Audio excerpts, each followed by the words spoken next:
Société DFD, donc, qui a été créée en 2012, jeune entreprise innovante. Nous sommes une équipe de 7 personnes et donc nous travaillons à la fois pour les industries mécaniques, les industries du textile, puisque nous avons deux vocations, c'est de nettoyer tout ce qui est pièces mécaniques au sens très large du terme, c'est-à-dire ça recouvre bien sûr le décolletage, les industries automobiles, l'électronique, les industries aéronautiques et bien d'autres domaines des industries mécaniques, mais également le nettoyage des textiles. J'ai été effectivement informé d'un dispositif financé par la région et financé également par le CETIM pour faire des essais à la fois de répétabilité, de preuves de concept et des analyses économiques de notre procédé comparé aux procédés concurrents en service actuellement. Alors, concrètement, en fait, c'est le CETIM CTDEC qui donc a été chargé de nous accompagner dans ce domaine et qui lui a été chercher, ça a été pratiquement la plus grosse difficulté, qui a été chercher des industriels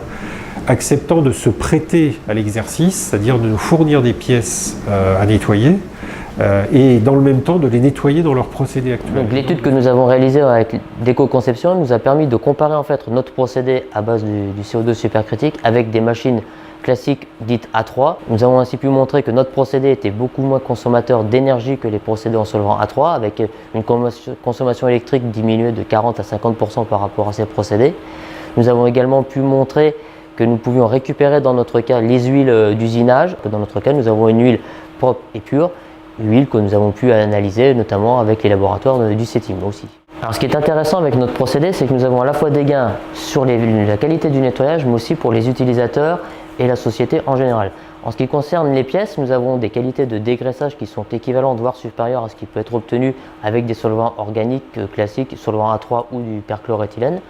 Et nous avons aussi des niveaux de départiculage très intéressants puisque nous répondons à des cahiers de décharge, notamment pour des fournisseurs de l'automobile de rang 1 avec des taux en particules très faibles, des valeurs en gravimétrie et en granulométrie très intéressantes. Un autre intérêt pour l'utilisateur, c'est qu'il n'est plus exposé à des vapeurs de solvants organiques. Il y a aussi un gain pour l'environnement, puisque notre machine fonctionne sans ajout de solvants organiques, sans utilisation d'eau.